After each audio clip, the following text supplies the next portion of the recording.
was talking with Darcy after practice, and for a goalie, is it hard to maybe work a guy back in because you can't limit his minutes, you can't limit his role, he has to be 100% all in? Yeah. Well, I mean, I think that's why you probably take more time with goalies than anybody else, because the requirements from game to game can be so much different. You don't know what you're going to face. So he's probably been ready earlier than this, as far as but we want to make sure that he's 100% healthy, that he gets good practicing in, and they've told us that everything's a go now, so we can see. Jim, it's probably a simple question here, but you guys have obviously had your challenges with the schedule and whatnot. Just how important is it to be able to just garner points early on, and how that can not only just get you started, but just build momentum or whatnot. Just gaining points early. Yeah. Well, I mean, the funny thing is, and you've heard this said before, like the 2 points in October are the same 2 points that you're fighting tooth and nail for in April. And I think the thing for the player is it's 6 months down the road. But to understand they're just as important, and I would say you probably feel the intensity go up as you're getting closer in that last 2-3 weeks. But our job as coaches is try to have the players have, as much as it's not the same type of mentality early, because it is just as important. So are they important early? They're important all the way through, but you do like to get off to a better start to feel like you're building some momentum. So I would say that's why the early ones are more important, not necessarily in the standings, but just from a mental framework of building some momentum. Feels like we always kind of say things like, oh, this line looks really good, but it's early, or oh, this line isn't good, but it's early. For you, when is it not early anymore? Like, when does it start to really mean something with what the team looks like? Well, I mean, I think I answered this before.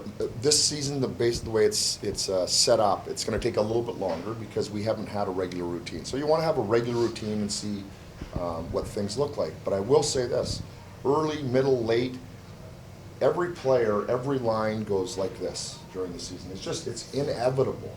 And so you like more players doing this at the same time than doing this at the same time. But so you're going to say, oh, this line is so good. Well, they're going to have a time when they're not so good. I know that. And we need somebody else to step up and fill that void in the meantime. You don't know exactly when that's going to be. There's different things that make you feel good, or you feel fresher, you're getting decent rest. I don't know what those factors are. But I do know it goes up and down, and you always have to be wary of that as a coach. Jim, stick penalties, I mean, is there any? Way too many. Is there a trend to the trend? Like, can you? Yeah, we looked at them today. I think there was 19 what we would call stick penalties that probably were at minimum avoidable. Sometimes it's a tight call, sometimes they're let go, but there's probably 19 that were, maybe if we get 10 or 12 of those, but we put ourselves in a bad position. So to me, it's never on the referee, it's on you. If you don't want to get called, don't make it close.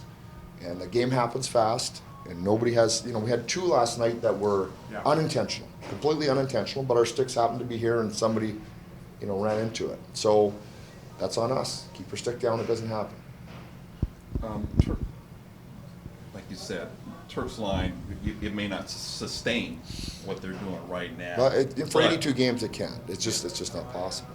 But how big is that, the fact that you've got that threesome there going, and going for a little stretch here, especially given that they're also a little deeper in the lineup too. Yeah. Yet they, in some ways, are almost leading the guys in a way. Yeah, well, it's been really important. I mean, yes, they scored last night.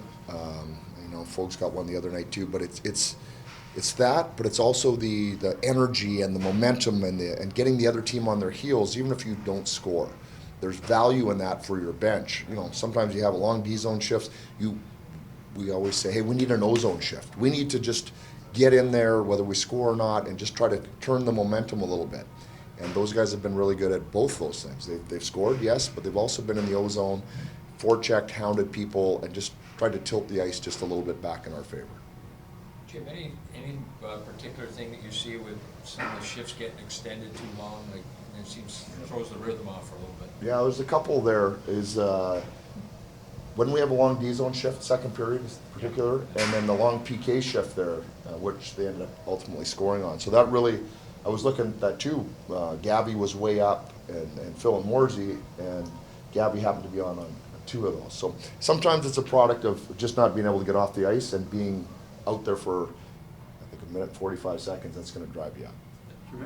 I think it might be difficult to answer, but any under the radar things or players that you would like to point out that maybe we're not noticing but you really are taking as value? No, I mean, nothing that, you guys ask a lot of questions, so nothing I don't think that we've talked about already. We've talked a lot about Turk's line, I think. Andre Lee continues to impress. He blocked a big shot, got himself in the fight. So a lot of times you say, get yourself on the score sheet somehow. We'd love to do it by scoring a goal. But there's also finishing checks, there's getting to a fight when it's required, there's blocking a shot. These are other opportunities to get yourself noticed. He's done a good job of that every night. What do you think is maybe the most important aspect of Andre's game that has helped him contribute to the lineup to these first 8 games? He is as young as he is, or inexperienced, because he's not young like Turk and Q, but he has a very rounded game. He skates well, he's physical, he's got really good hockey sense. I think he's got more offensive ability than people have seen yet, and I think we'll see that as his career evolves here with us.